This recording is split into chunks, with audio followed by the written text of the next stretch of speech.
Hello and welcome to yet another very special episode of Football Absolutely. and Grits. Brody, I feel like we need to have low tones and a very neat lesson at the end of this show. Not unlike the shows of our yesteryear. Brody, are you old enough to have watched Family Matters and Full House? I'm scared for the answer to this The question. answer is yes, but because I Okay, watch the reruns on ABC Family and Nick at Night all the it didn't time, hit as hard. I watched it constantly, but I will not pretend I Okay, watched any of them live. No. all of Family Matters, by the way, is still on Hulu.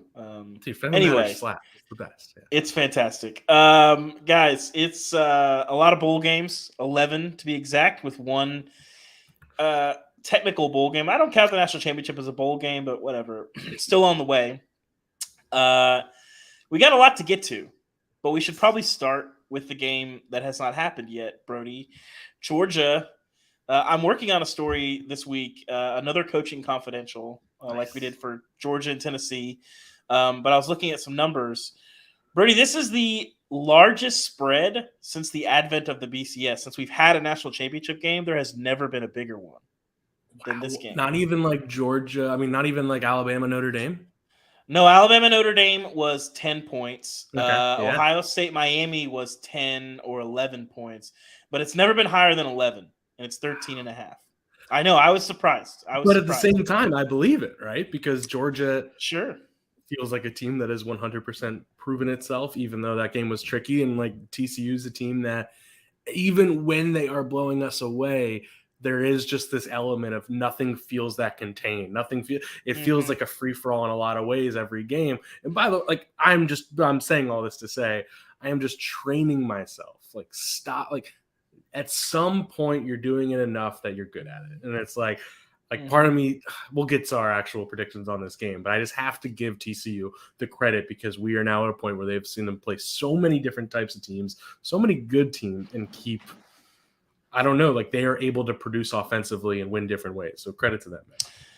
It is really interesting, and it's not up yet. I would encourage folks when it's up. It should be up tomorrow to read it. I haven't finished writing it yet. I wrote about 20% of it this morning, and then it turns out, Brody, having a child is somewhat of an all-encompassing enterprise, and so so I was messing around with her today. Anyway, so we'll get to it. It'll be up tomorrow. I'll finish it this afternoon. But one of the really interesting things that one of the coaches that I talked to, because I have to tell you, Brody, I was very happy because I kind of had the idea to do the coaches confidential. I was very happy that it was Big 12 versus SEC because I know a lot of coaches in the Big 12. I know a lot of coaches in the SEC. Yes. This was not that hard to put together. I put some texts out, some calls out, and by yesterday afternoon, we were good. So, but one of the things that one of the coaches told me was, he's like, TCU is what we call schemers in that they do their things. They have their sort of calling cards. He's like, but more than anyone that we've played, he's like, you watch them, and what TCU does is they look for teams' weaknesses and then they just attack that. Whereas, Tennessee is a really good example. Yep. Tennessee's offense is not going to change whether they're playing Ball State, Savannah State, or Georgia. They're going to do what they do, and we're going to spread you out. We're going to run it. We're going to throw it over your head. That's what they do. He's like, but TCU, he's like, they watch and they look for what they want to attack. He's like, and then they just attack it. They'll hit your weaknesses over and over. So that's why you've seen them do some different things. And so the problem, Brody, is when you start running up against Georgia, there's not a lot of weaknesses. They're very good at football, which happens.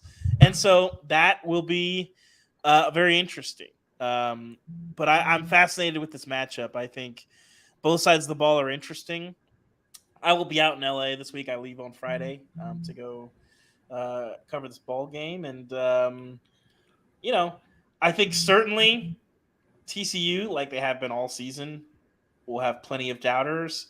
Most of the coaches are leaning Georgia. There's a good amount of TCU disrespect in our Coaches Confidential, the guys that I've talked to this week. But in the same breath, there's a lot of people who were like, don't count out TCU. Don't count out TCU. So I want to ask you this, and you can either answer this from what you talk to coaches about or just your own opinion also. But I think we thought right. Okay, let's go back. Tennessee was the team we thought would be able to do it because they'd be able to beat Georgia because they can spread you out. And basically, they just first off they kind of did more than people think, but it was already a blowout.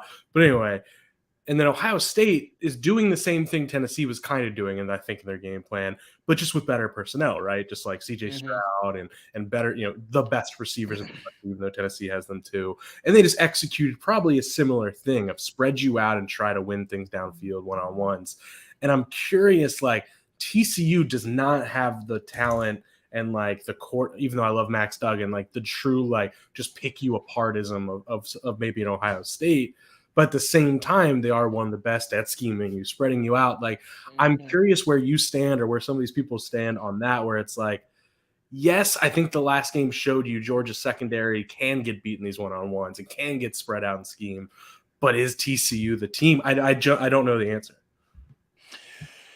Well, you got to find ways to do it. So TCU has from Bristol, what I've seen and from talking to coaches, I think TCU's got two real options to try and crack this Georgia nut.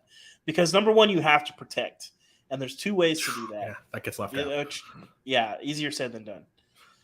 Ohio State ran a ton of tempo. I had multiple coaches say Ohio State doesn't run tempo, but they went a lot of tempo to tire them out, and that takes a little bit of the edge off of the rush. Don't let Jalen Carter get manned up on a guard, or he's going to just eat your lunch. Yes. He did that to Tennessee. That was a problem.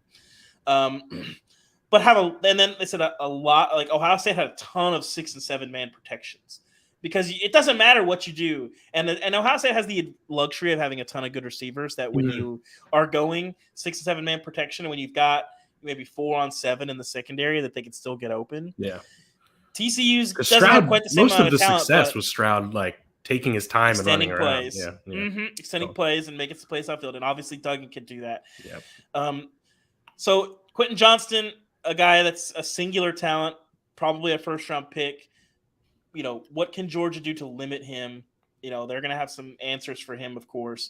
And then obviously you want to even up the numbers game and that you use the quarterback run game. Make them account for him on every single play. I think most of the coaches said, I think you're going to see them run Duggan as much as they have. For one, Duggan, for him to be healthy at this point in the season, like multiple coaches were like, I don't know how he's still healthy because he's the toughest player in the country. Like he takes a beating almost every game and he gets back up and all that stuff. I think it, might be something to do with TCU's connection with ginger quarterbacks. I'm not sure. There might be something in there. So I think that's where TCU has some answers. Now, can you do all of those things or any of those things? We'll see. But it's not like there's no route for TCU to be able to move the ball. No. And there's some things that you can do. Now, doing them and doing them is two different things. But because it's you just got to find a way. If you got to find a way. I think it comes down to a couple things. You got to protect Duggan. He's got to have some clean pockets, and you can't just get mowed over on the other side of the ball. You got to be able to slow down their running game and make Stetson Bennett throw the ball down the field. Yeah, because it's like I can convince myself of two different things. Because as Sean D points out, like Georgia doesn't have like an incredible pass rush, but a lot of that's by design, right? Like they aren't sending a bunch of guys; they're playing a very smart, controlled style of pass rush. Don't let Hendon Hooker might disagree with you on that, but yes. Yeah, you're right. But it's been this whole conversation this year of like Georgia's pass rush stats aren't that great, and it's like they're not trying to be super aggressive most of the time, but it's like. And I think saw that at times against Ohio State too. I don't think they were sending the house or anything like that. So it's like, but Ohio State, to your point earlier, has the receivers to be like, yeah, maybe you're dropping more guys in coverage sometimes, but you can win that. While TCU probably doesn't have that. But on the other hand, I talk myself into the key is Max Duggan like scrambling around and making plays and making something out of having time. And that is his specialty. That is what he's here for. So it's like, I look at this and this is just to get inside baseball. Yeah, the spread's 13. I think most of the analytics that I trust, and there's a few different out there, but all of them put it around that 9-10 zone. So it's like, I kind of like TCU from that perspective, like a betting perspective. I do think this is much more of a game than you think, but I think the other side of the ball has to be like where Georgia, because what we're talking about, TCU's offense versus Georgia defense, that's going to be fun. Like we're looking forward to the other side. I worry could ruin this game in the sense that Georgia's offense does like what they did to Ohio State as that game went on, what they've done throughout the year. Georgia's offense, when they need to, are kind of juggernaut-y. Like, they have been able to just manhandle teams when they need to offensively. And I think TCU's defense is much better than people think, but they're still not a defense that is necessarily like a national title team defense. So it is going to be really interesting, because I won't be shocked at all if Georgia puts up 49. I won't. Yeah, it'll be on the other side of the ball. Georgia's offense against this defense. It will be. You hear mixed things about how much has Stetson Bennett seen of this, because Mississippi State runs the most clear 3-3-5. Yeah. It's closest to the West Virginia stack. But you talk to coach and they're actually, what Arkansas and Ole Miss do is actually closer to what TCU does, where it almost morphs into more of a 3-2-6. And they said two things are really interesting, is that when you see that alignment and you look at TCU's players and you see they don't have that, a couple 290 guys up front that just, he's everything in your brain says run the ball between the tackles, but they're very good at forcing some weird angles, freeing up a tackler, and getting defenses, because of their angle, because of their alignment. He's they can get defense or get offenses to waste a blocker, where either a tackle or a guard or a receiver or tight end is sort of sitting there with nothing to do. And because of the way that they've aligned it and fit the runs, that they've got a free tackler, essentially. He's that's how they're so good at what they do, is because they know how to do that against teams that want to try and mash them. Michigan, people forget, people were talking about the whole month was Michigan's going to mash them. Pound the ball, yeah. They get the 60-yard run on the first play. I think they had about 100 yards the rest of the game. And you saw them do a lot. Now, granted, some of that's game flow, they were behind and all that stuff. But when they needed to run, they struggled to. Those moments where they needed to get a few yards, they couldn't. Yeah, exactly. And because TCU's very good at that, and so it helps them play above their weight class.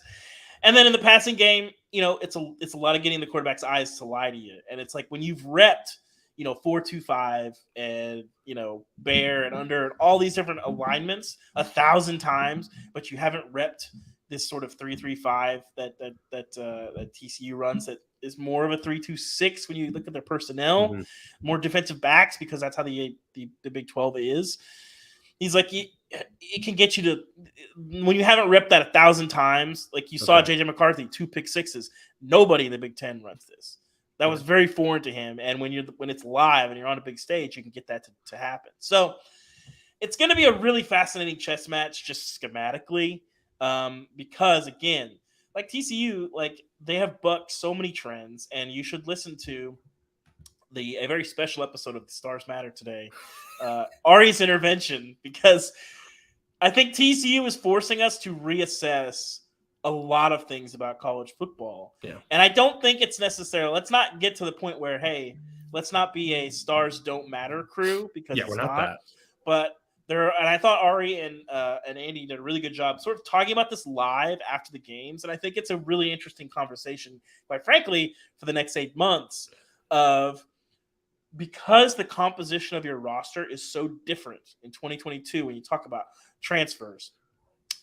Mostly transfers, quite frankly, and how you build and how you add guys and the things that you lose, and teams might not be, quite as talented as they might look on paper. And other teams like TCU, Kansas State's a good example, might be more talented than they look on paper. Sometimes the talent composite ratings might be lying to you a little bit. I mean, even look at Tulane. That's yes. And so that's all. It's all very interesting, but they're going to be talking about that today on Stars Matter. The show will not be changed to Stars Don't Matter. But today's Ari's intervention. I have not listened to it, but I cannot wait. Yes, it's quite entertaining. But obviously TCU personifies that. I think we've talked on this show about it. I reference it all the time. But TCU is, just for them making the playoff, is bucking a lot of the blue chip ratio. And Cincinnati did that a year ago, but winning a game and getting to the national championship, much less if TCU finds a way to win this game, will buck decades and decades of data that we have known, and how college football doesn't necessarily have the kind of parity that you see in the NFL because the talent gaps are so wide. They're just in uncharted territory right now. And by default, the rest of the sport is also in uncharted territory as we've seen all these changes. Yeah, it's true. And it's you're right. I don't want to overreact, because in reality, this is probably still more of an outlier to the rule and things like that. In a lot of ways, what TCU does is play high variance football, and that's going to lead to high variance results. And they won their percentage points a lot more than like you would have guessed, right? Like I it's believe like I don't, 7 one-score games. yes, 7-0. exactly. That's the ultimate thing. And just like when you're in these kind of free-flowing, chaotic games, yeah, it's going to mean a lot of the times you lose some games you shouldn't. But for them this year, it broke right. Like that is ability, that is coaching, that is I don't know, cojones, like all those things to be able to find ways to win those. But I don't think it's going to tell us too much. But it does, like I'm arguing with myself, it is going to bring up an interesting things next year's because, yeah, look at Alabama this year. They looked like they were going to be a juggernaut. I thought this was going to be the best Bama team. And it didn't work out that way. And so many other teams you've mentioned that they just – Georgia really is kind of the only team that, like, just should be that good. And by the way, A&M obviously is the other one. Should be that good and isn't. So I think that is something we need to follow and something. But I think what gets lost in all of this before we move on is like stars always have matter and always will matter. But there have always in the history of college football been teams in the top 5 that don't do well. Like in the end of the day, it's how good of a program runner are you? It's how good are you at coaching and development? That's not a change and that's not new. And that wasn't something like stars mattered in 1972, even though we didn't have rivals yet. And it stars mattered now. But guess what? Like Texas under Herman and even like all these teams, like they always like even the end of the Mac era, like they always recruited top 5 classes. They fell off, and LSU has like this long variance in that you can see like this. It's just, are you good at it or not? And that's why we talked with Seth about this. Like what makes Georgia special isn't that they recruited amazingly, because guess what? Mark Richt recruited really well too, I believe. Maybe not Kirby's level, but it's what makes Kirby amazing is that he has been able to so quickly build a culture of each year they all get to their maximum level. That's great programs, and that's what Nick Saban has done. So I'm more just stream of thought here, but yeah, I don't think it's ever going to change that stars matter, but also it's never going to change it's just, are you good at this job or not? Maybe the new name of the show will be Stars Matter, parentheses, slightly less in the transfer portal era. Kind of snappy, but... Stars matter, but like, there's other context. I like it. I think we should go with it. But I'm fascinated to see this game. And I think, too, obviously Kirby Smart, the concept of having really well-coached, disciplined players who also play really hard. I mean, that's going to be part of kind of what I read about as well. And the Coaching Confidential Looking forward to it. It always comes up when people talk about Georgia's. It's like the talent is obvious, but A&M has similar levels of talent, but they just play unbelievably hard. The guys know what they're doing. They don't have busts, like all that other stuff. So it's gonna be a good title game. But Brody, let's get into the SEC's bowl season, and I will encourage anyone listening to the show. Hey, if you got any questions, if you got any comments, let's hear them. Because we got time. It's a free to take them. It is a very free flowing show. Which I've heard family is everything. It's true. Brody, overall, the SEC goes 6-5 in bowl season, which feels misleading. There's just so many results that you're like. There are there are more duds than there are oh crap they did it. Yeah. Like so, I'm not a big I've always been skeptical. This is tough for us because we both are like bowls don't really tell us much, right? I've always been skeptical of like, we're gonna take the bowl record and we're going to extrapolate that as like another measure of conference strength. If we've said this too many times on the show, but if you catch somebody using bowls as a legitimate measurement of anything, like as an aggregate, you are telling on yourself to me that you don't really like know what you're talking about. But continue. Yeah. So. That, I think I've always been tentative, and now in the opt-out era, we're truly kind of beyond the pale of like... It's all about Doobie. Context, yeah. Doobie matters. Doobie was absolutely on fire this bowl season. The Doobie Index was truly the only reliable metric I think we saw in the bowls. Honestly. And so I think like... Just context matters with the bowls, like context. Like, is Oregon State 27 points better than Florida? No, not real Florida. Ooh. Could Kentucky, not manage to score against Kentucky's Iowa the best example. Yeah, it's like no, not really. Kentucky was and then so you look depleted, and it's like And then you look at LSU and Purdue. Yes. Like Purdue had a lot of their personnel, but like LSU context. was probably going to win that game, but that game was this was this year's version of Kansas State LSU last year, where Yes, LSU played very with much so. 38 players and just got annihilated. It's the same thing. It's just like Purdue was nothing. So that game tells you so well. Go on. Yes, I will say, watching the first quarter, when I saw some of the Purdue tackling attempts, and I say that's a generous term, I was Yeah. like, oh no, oh no. That tells you when you watch the bowls, if you want to look, the best indicator and the most heavily weighted metric in the Doobie Index is tackling in the first quarter.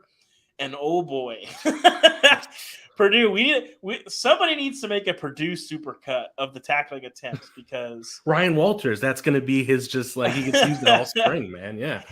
Oh man, I But knew it was going to be a long day. yeah, it's just like there aren't many SEC wins. And again, we both know we're not making much of this, but there really weren't many SEC wins. I think Tennessee Clemson was an impressive win. Mm-hmm. But there aren't many that you're like, you went up against an equal opponent and you convincingly impressed me. Like, there's just not. Yeah, Like, that's a Arkansas, good way to put it. Kansas is probably one of the better ones. But even that's like, I don't know if that's like, man, Arkansas proved me. That was just a wild, insane game. I think really, like, honestly, if you ask me right now, I mean, Mississippi State, Illinois, I think we'd all agree was one of the ugliest games of the year. So it's like Mississippi State, good for you, but it's not like I'm like Mississippi State winning did it. So, and then Bama played really well. I think you got to give Bama credit. So it's really Bama and Tennessee are the only two I point to and being like SEC showed out.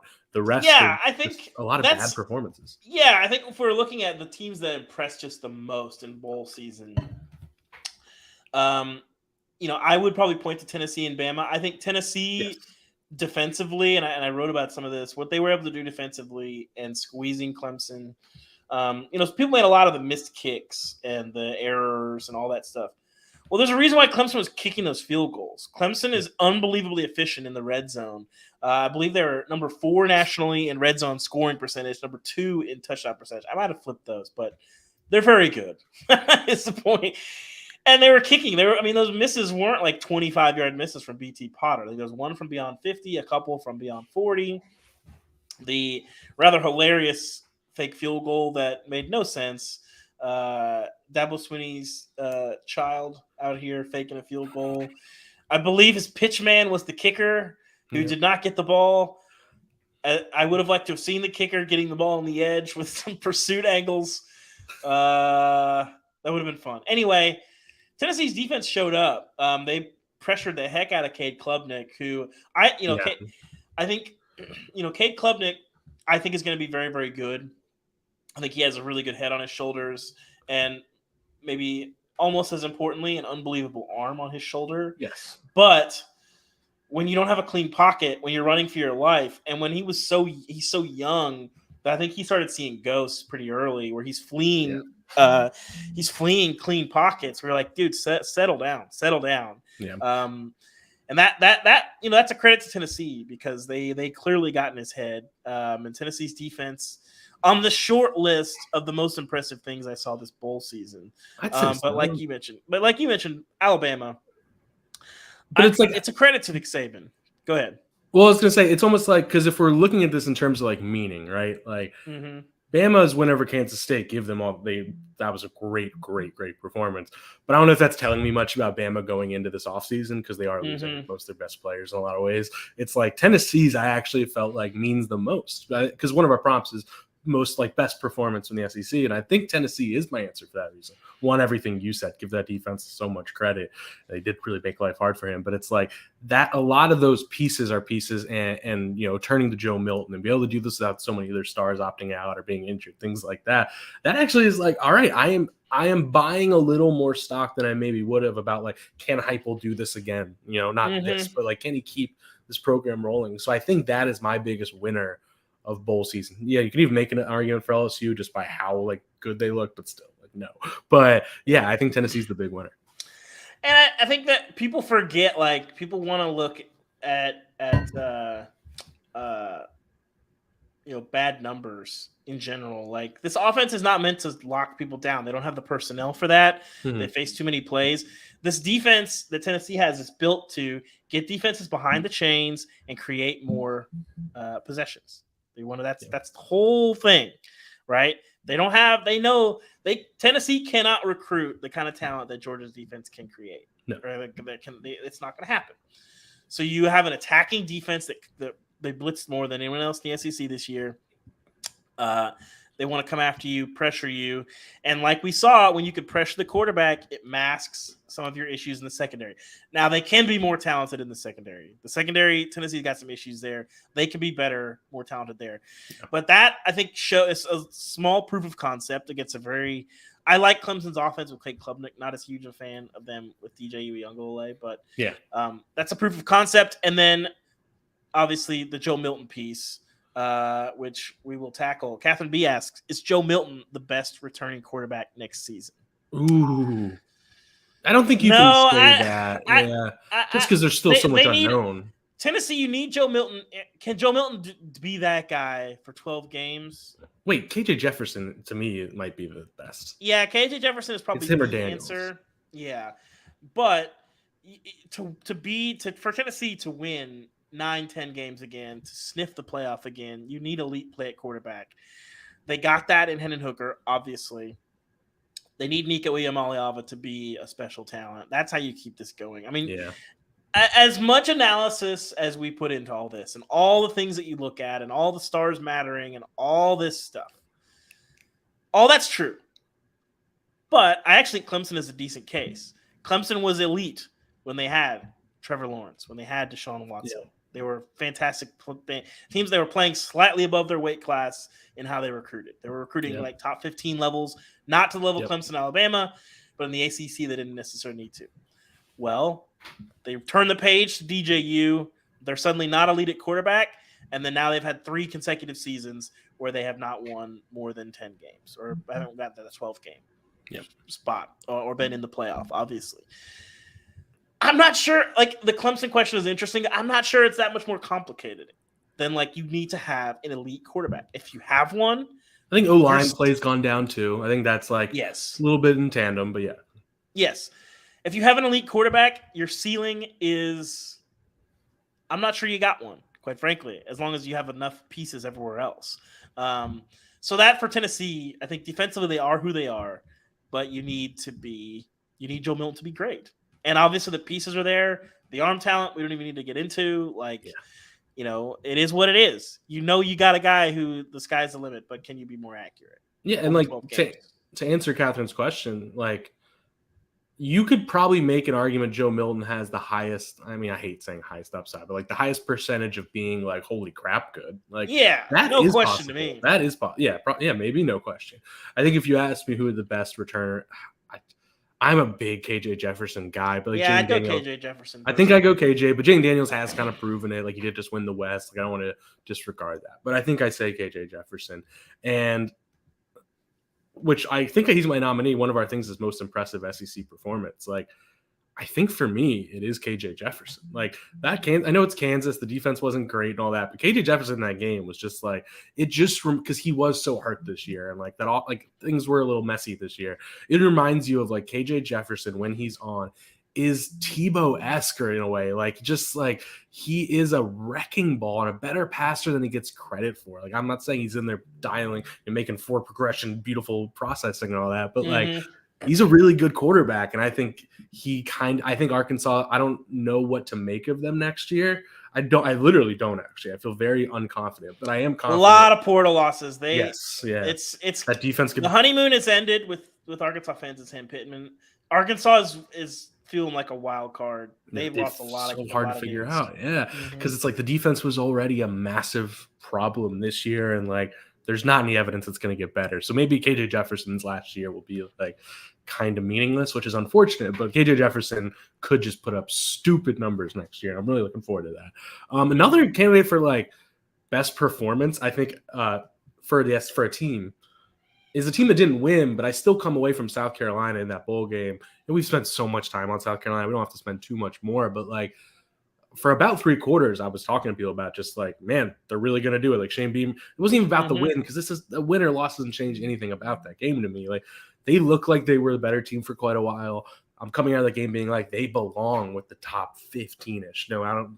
That's arbitrary, but they just, even with some of their best players opted out, they just belong. They keep playing hard, and we keep repeating, like, if Shane Beamer is doing this before he's even really recruiting at a special level, what can he do as this momentum gets going? So I think South Carolina is probably my like number 4 winner of bowl season for the SEC.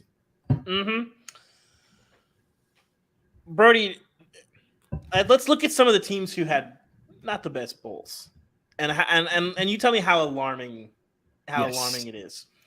I guess we got to start with Florida. I think that's my most alarming.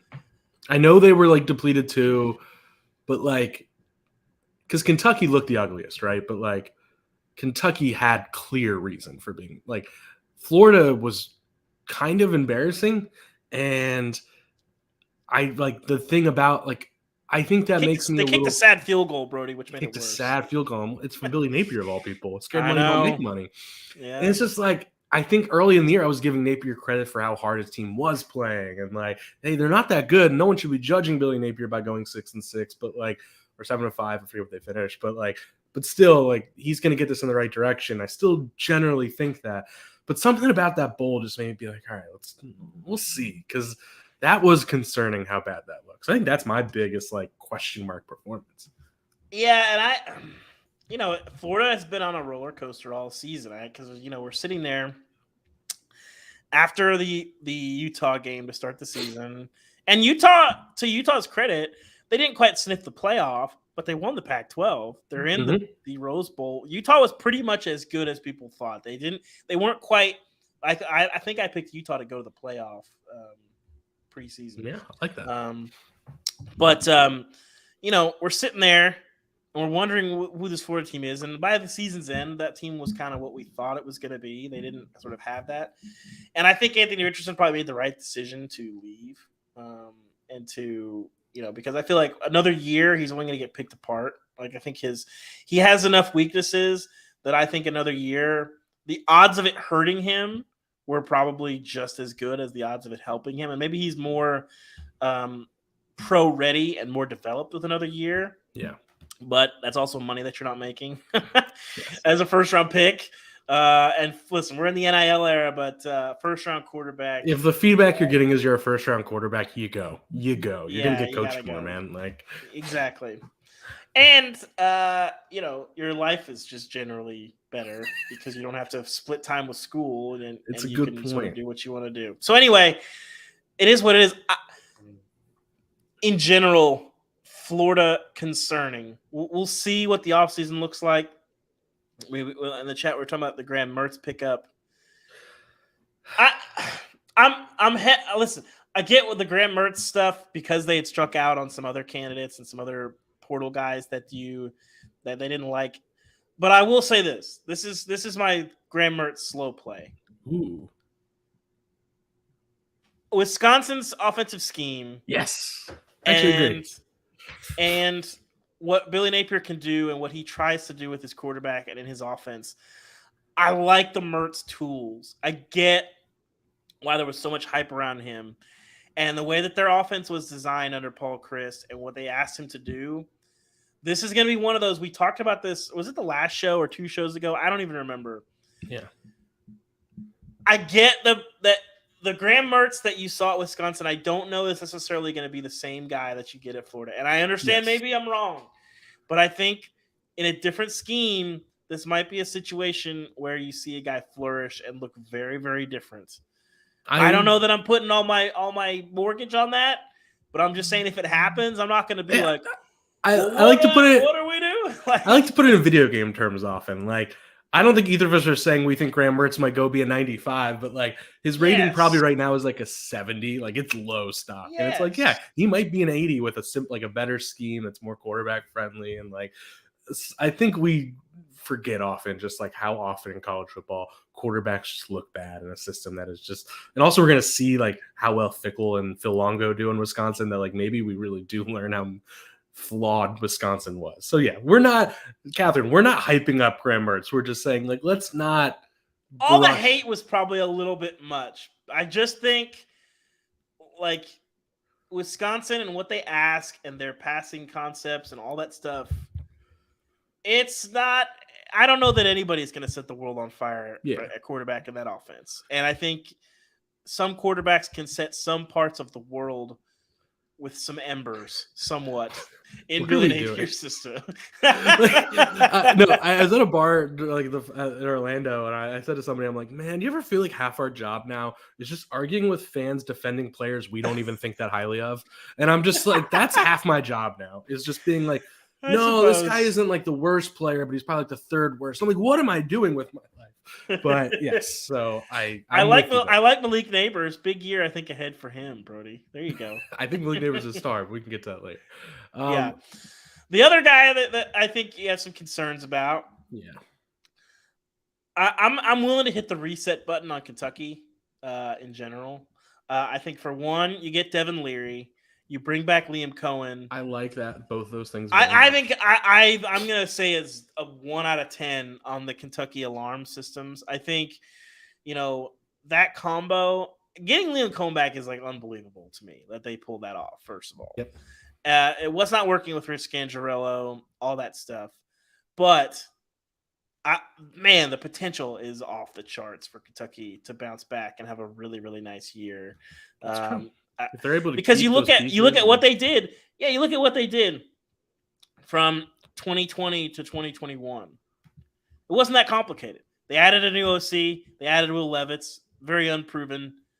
Devin Leary is much more proven than Will Levis is. True. Well, what did they do, Brody? They added a quarterback. They added an OC, both of which significantly more proven than they were coming into 2021. We know what I know what he can do. A terrible Kentucky season is now 7-5. What? Also tell yourself that 10 years ago. So yeah, I'm with you. We shouldn't panic. Like it looks really bad. And you kept Mark Stoops, which I was not. If you had told me, gun to my head, spent a lot of time on the show talking about some other possibilities. Is Mark Stoops Kentucky's head coach in 2023? I probably would have said no. And I would have guessed like Darian Brown would be gone just because of how ugly things were getting. And like, who knows? More guys might leave. Season's over now. But like, if they're holding on to some of those pieces that are pretty exciting, like, yeah, I mean, I'm not gonna like ride a Kentucky hype train for next year. I'm just with you. I don't think there's much need to panic. I'm excited to see what Leary and Co can do next year. Yeah. Yes. I think my other. Oh, go on. Yeah. Go ahead. No, have at it. I think my other concerning team was. I'm not going to make much of it, but like Ole Miss just kind of, they clearly were outplayed by Texas Tech. I think that was just evident, both sides of the ball. I just think and it's just like you go from 7-0 to what they finished 8-5, right? Like that's, we never were that impressed with the 7 wins, but at some point you're like 7-0, you earned it. But then it's just you lost to every good team, a really good team you played, a really competent team you played, and some teams lost to some teams that weren't that good. And it's like this was always a transfer portal team, so maybe I should just not overreact to the losses and just see the big picture. Like that's probably the actual responsible thing to do is just see 8-4 and not see 1-4. But I think that's my one where it's concerning, just because like.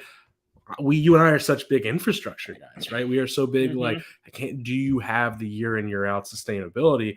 And I'm just not sure what those bedrocks. I mean, they have some great, Quinton Judkins. They got some great young pieces, but I'm not sure what that bedrock is for Ole Miss going into another offseason. I just don't know. I think the team that really impressed me before they even took the field. I like this Alabama coach. Brody, I think he can do some things. I think he has shown some real promise that I think down the line Alabama could do some special things. I don't know. Like Nick Saban talked a little bit about the opt-outs and talked about, hey, you create value for yourself by playing football.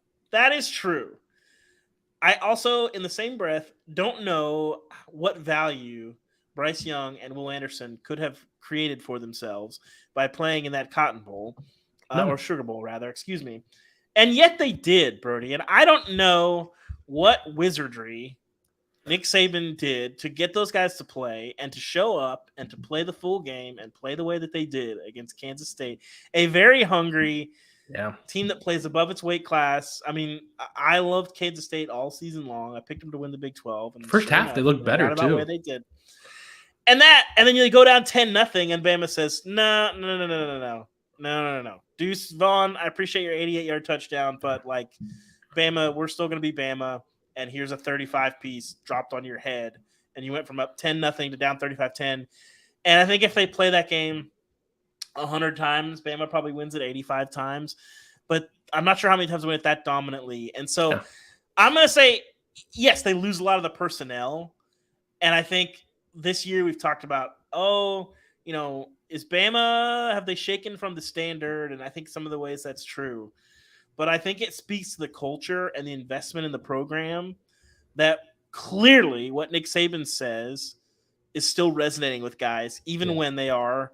I mean, Will Anderson and Bryce Young, they're probably the top 2 picks. I don't know. The Bears will have to choose probably between Jalen Carter and Will Anderson at number 2. But either way, they're 2 of the 5 best players in the country. And I think everyone, myself included, expected, well, Bama's not in the playoffs, so like, what's the point in Bryce Young playing? Will Anderson, protect yourself, all these things. And there's value in protecting yourself. But I think, to me, it speaks to the control that Nick Saban still has over his program, and that when he speaks, clearly guys pay attention. Nick Saban's not going to demonize guys that opt out, but clearly he's like, play football, guys. You're here to play football, finish the job. And so that, to me, for all of the questions that Alabama has and presented this season, and it was not a great team, and they have a lot of issues they got to fix in the offseason. Infrastructure, it seems like the bones are good. Speaks very loudly. It speaks very loudly to me that Alabama, those guys play and they show up and they beat a very hungry K-State team, because that K-State team, listen, I covered the Big 12 for a long time. When you get a piece of Bama or Georgia or one of these big teams listen, it's their Super Bowl. K-State wanted that one, and they didn't get it because Bama showed up. No, I think it's a really, really, really good point going into this offseason. And it's like, I think one of the best things of this past weekend was that luckily the 3-4 teams played so well in the playoffs, so we didn't have to have like a should Bama be there debate. But like, what I think we saw this with Alabama was a little bit of kind of confirming Nick Saban's laughable case that he was going on every TV show to make, before playoff selection, of like, hey guys, remember Bryce Young was hurt most of the year, and like, look how, like, this is how we've played when we're actually like full strength and all that. And that wasn't a nothing argument, like, especially the Tennessee and maybe the early stuff, not so much, but the Tennessee game, the LSU game, like, that's not nothing. And I think you did see in that game, and maybe that's why Bryce Young wanted to play a little bit too, is show that. But like, they showed what they could be, and they showed, like, in a vacuum, they're the 5th best team or 4th best team. Like, they are. That's just the reality. So I do think, like, Bama going into an offseason with nobody really, like, excited about them, the scariest thing on earth. I'm so scared of that. Like, because I have no idea who the quarterback is next year. I have no idea who I got Kool-Aid McKinstry's back, Dallas Turner's back. There's not that much I'm, like, knowledgeable of this Bama team like I normally am. But that scares the crap out of me, because I know they're loaded. I know they've got talent, and I know Nick Saban and that that entire staff is going to make some things happen. So man, I think Bama's like the buy low team of 2023. Yeah, Jonathan Gant says he wants me to circle back to the. I don't know why do we have anonymous in quotes here? They just were. Georgia. Yeah, what are you questioning? I don't know Jonathan? What that means. I don't know what that means, they were named. Who quote unquote. Let's not say they trashed Georgia for you prior to the Tennessee game. Maybe they want to issue a mea culpa. It wasn't so much trashing Georgia as much as the coaches really believed that Tennessee could go. And I'll just tell you, I'll give you a preview. I'm trying to think. If there was how much crossover there was. I talked to 8 coaches so far. I saw some calls out. If somebody wants to give me some calls this afternoon, I think there's only. Everyone's listening. There's probably only one coach, I think, that I talked to for the midseason piece that I also talked to for this piece. I think that's right. Yeah, I think that's right.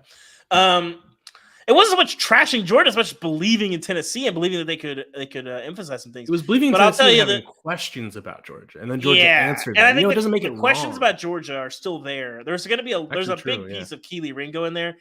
Keely Ringo is like the most polarizing guy like for coaches, like, and then because he was so good in the Tennessee game, but then he like raised the questions again later. Yeah. And Keely Ringo, the advanced numbers on him don't tell a great story. They do not. But he's probably going to be a top 10 pick. Listen, it's Keely Ringo is really, really interesting, and coaches are very, very torn on him. There's one coach that I talked to said he's the best coach, or he's the best corner in the SEC.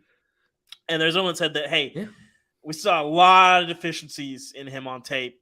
There's some issues with Ringo. So we'll see. I think, he was unbelievable in that Tennessee game. And Andrew Cooper says you can never really read that too much in that game. Never trust rain games. And the stadium was wild. Atmosphere somewhat. There was one coach. It was like one coach. I don't think it's going in the story because it's not that interesting. But there was like a storyline of like. You can tell us. I'm sorry. Just kidding. Yeah, exactly. This me being a jerk. There's a storyline of like, oh, well, if that game was indoors or on turf, or it would have been maybe played out a little bit differently. But there was one coach who literally said like, I would have liked to have seen what that game like looks like if Tennessee gets to play, and like, he's like, it's raining, so like they, Tennessee, they live off of haymakers. They couldn't really hit any of those haymakers. I would argue some of that's off the protection issues, but how much of the protection issues are aided by the rain when you're trying to pass protect? I don't really know. I just thought it was interesting that one of the coaches brought up like the conditions. That's interesting, and also because we were talking about like, because he was saying like Georgia just has not faced a lot of teams that can really throw it on you. They were like, yes, Georgia, that was like Tennessee and Oregon were the only two teams that they really placed all year that can really chuck it. And we didn't really even know that about Oregon initially, but we obviously knew that by the end of the season. And they said, well, they threw Tennessee some looks that they weren't prepared for, and then they matched up personnel wise. But with Ohio State, it was just very different because they could do some different things. They could match up with them athletically. They could protect a lot better. So nobody was really that surprised. And then LSU came up a lot. The Garrett Nussmeier thing, like, I know it was a blowout, but like, yeah, to our point, like Garrett Nussmeier did just throw 300 yards in one half on them. And again, it was a weird context. Like, we shouldn't overreact to it, but like, that is what we're talking about with the Ohio State style and the TCU style of like running around and making stuff happen. And Garrett, like, he embarrassed them to an extent. And one coach did talk about like Ohio State watched that LSU film and they did a lot of the same things. Yep. They're like, they took a lot of what LSU did and exploited a lot of it. And maybe TCU can do that. TCU obviously doesn't have the personnel that Ohio State does. And even without Jackson Smith and Jigba, they don't have them. Like Quentin Johnston, if you want to compare him to Marvin Harrison Jr., I mean, Marvin Harrison Jr. probably slightly better, but like they're still like two elite receivers. It's kind of whatever, but the depth may not necessarily be there. But a lot, it's just it's very, very interesting. I just learn a lot, just talking ball with some of these coaches, like the way that they sort of see things, and in some ways it confirms the things that you see and that you're like, okay, I do see these things correctly.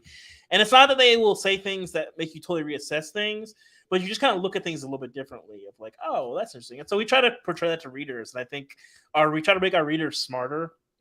That's sort of the goal of these pieces.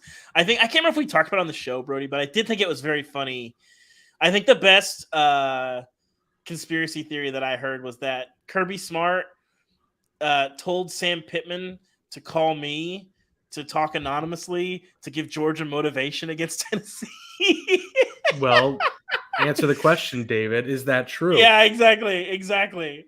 So that's like funny. Like, you didn't deny it. You didn't deny it right now. You just laughed at it. Exactly. So I think people want to like get more sinister with some of this stuff than it really is, when it's just like, no, like it's usually just a guy being like, yeah, let's talk football for a minute. I'm just interested in like what coaches think about this game that everyone watched and everyone, because like I talked to them a lot about like, hey, what'd you think of the semis? Like, anything stood out to you? And it's just sort of like that's what it is. It's just like, I just want to see what the coaches think and get their perspective. It's very interesting. It's not much deeper than that. So this one I think is just as interesting, and it should be up tomorrow. So go ahead and read it. But Brody, can we end on, I want to know your pick against the spread on Georgia TCU. I really want to know. Yeah. It's hanging around like 13, 12 and a half. Yeah, I'm gonna take TCU in the points personally. Yeah, I think they play above their weight class. I think schematically they can do some things to give Georgia some trouble. Um, I, I I think Georgia win. It's hard for me to see TCU winning this game, Yeah. but I also don't think you want to give Max Duggan the ball down 6 with 2 minutes left. Yeah. I'd be real nervous if that happened. If I was Georgia, will he get in that situation? I'm not sure that he will, but I will nervously take TCU in 13 and a half, I guess. I'm with you. I think there's definitely some people who think that Georgia's going to run away with this game, and maybe they will, but Yeah. I just think this TCU team is too tough, too mentally tough, physically tough. They're hitting. Andrew Cooper says 2 gamer QBs should be fun. That's true. That's really That's gonna be really fun. 2 guys that they're getting it done. They have a lot to prove. It's gonna be very 2 guys who show their emotions very vividly. I'm here for that as well. Yeah. Yes. So I'm excited about it. Brody, it is football and grits. I feel like we should hit. Oh, no. We've both been. You were in Orlando, right? I was. Not exactly a culinary paradise. No, I was in Miami, which was very what was strong. the best thing you ate in Miami? I'm trying to think. I had some pretty good shrimp down there. I'm trying to think. I need to go back. Here's what we're gonna do, Brody. We're gonna look at my expenses. We're gonna go back through my meals, and I'm gonna think about exactly what I ate. Go ahead. Well, Orlando. I didn't love Orlando. I'm just gonna say it. Orlando's kind of like the you don't have 2 kids, so it is. Yeah, exactly. Orlando's kind of like the Times Square of America. It's just like, why is there a Giordano's pizza in Orlando? Like, it's just like it's a Chicago pizza place. Like, there's Wawa. Question. There's just so much like national stuff that's just randomly there. I ate a lot of Wawa because I am from Jersey, and we talk about this, but I also I didn't eat anything local. I apologize, but I tried Giordano's. Just out of like, I lived near Chicago all these years and never had it. I hated it. It's just a cheese pie. It's just like so much cheese. I like it. It's all right. It is what it is. I hate hating on things people like. So you're right. I shouldn't do that. But like, it just was not for me. I actually respect it. Like, it's cool. That I think I'm a believer there is such thing as too much cheese, and I did not particularly enjoy it. So, yeah. All right. I found my answer. I have 2 please. answers for you, Brody. I had to go back to my expenses because I forgot. I ate a lot of good food. Jealous. So I stumbled upon this place in downtown Fort Lauderdale, which, by the way, the media hotel at the Orange Bowl was fine, but it was by the Fort Lauderdale airport. So you're like not – location left a bit to be desired. I'm told it's a little different when they have the playoff, but whatever. So I went up to Fort Lauderdale, stumbled upon this place called Casa Sensei. I know. Latin Asian fusion. Latin Asian fusion. Oh, that's what I thought. So it was. That's your sweet spot. I had. It is. It you very love much is. The Asian fusion, yeah. 1,000%. So I had Florida blue crab rangoon. So it's like higher quality crab. It was so good. And then I had, and you'll appreciate this, Brody, Korean steak chimichurri. Sold, yeah. So it's skirt steak marinated in basically a bulgogi sort of flavor. But it's like Mexican skirt steak and then with chimichurri like over the top of it with some fried plantains. It was unbelievable, Brody. It was so good. Like, listen. That sounds unbelievable, and I want it very bad. It's a very globalist. It's a very globalist plate. We need to unite Latin America and Asia. Maybe I go together, relive college, go back to Fort Lauderdale for spring break, and just hit it up. Yeah. Let's do it. Get them in the kitchen together, and then also I ended up in downtown Hollywood at the Tipsy Boar. Barbecue? No, it's just like a sports bar place. Okay. I needed a quick lunch. I was working. I can't remember how I ended up there. Hollywood was like the closest like strip of like places that from the hotel. That's when we were staying in like Dania Beach. Very good duck wings with an apple slaw. Oh, I've had duck wings once in my life. I've never had duck wings before, and I asked the waitress. I was like, "Listen, I want something." I didn't say light, but like not like a full entree. And I was like, I'm torn between like the pork belly sliders and the duck wings. And she was like, Well, she's like, I like the pork belly, but I also don't really like duck, which that was a red flag. But she's like, whenever I serve people, these are always like they're amazing. Okay. They were so good, Brody. What was like the flavor on it?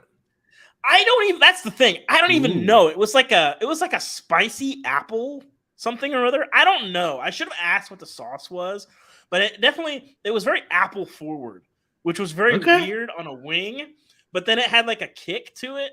I don't know what it was. So good though. All right, Like, Tipsy Boar and Cajun Sensei. All right, I'm in on. Yeah. I mean, not Cajun. Casa Cajun Sensei, Sensei Casa would be Sensei. fascinating. Now Casa Sensei. that's yes, shrimp and grits with teriyaki sauce or something. I don't know. But I feel like that's going down a dangerous road. But I did have some good seafood. I got a little bit darker, which is nice. Got some beach time. Look great. But anyway, bowl season's always fun. I'll be in LA this week. We'll probably be back talking about the title game at some point, bro. Yes, we will. So I insist. But that will do it for this week's episode of a literal football and grits episode, Brady. I didn't have any grits while I was down there. I did almost order shrimp and grits, but So I did not. genuinely not literal. Yeah, not literal at all. Yeah, well, football and food, so that's always good. Thank you guys for tuning in. Yeah. It's been a fun show. Thanks for commenting, Bowl asking season questions. was very good. We got one game left before we hit the desert of the off season. I'm gonna miss it. I am gonna go on paternity leave a little bit after the season, finish up that leave, and spend some time with my adorable baby daughter. So we'll finish that up. But thank you guys for listening. We'll be back. I think we're gonna do a post. We haven't really talked about it. We'll probably do a post national championship show of some kind. I don't know if it'll be an Andy Staples show crossover or a football and grits pure show. I don't know, but yes. Elias, our old friend, got me pondering what would work in a duck burrito. In general, duck is the most disrespected, misused protein in America. It's unbelievable. Lamb. Use lamb more. Yes. Use lamb and everything and use duck and everything. I know duck. I don't know the availability of duck. Yeah, it feels like it's overpriced. I don't know how hard it is to. Well, I don't know how hard it is to like buy in bulk duck in general, but I feel like as a nation we need to embrace the duck more. So go Oregon, I suppose. Football and quacks or something. I don't know. Something like that. Yeah.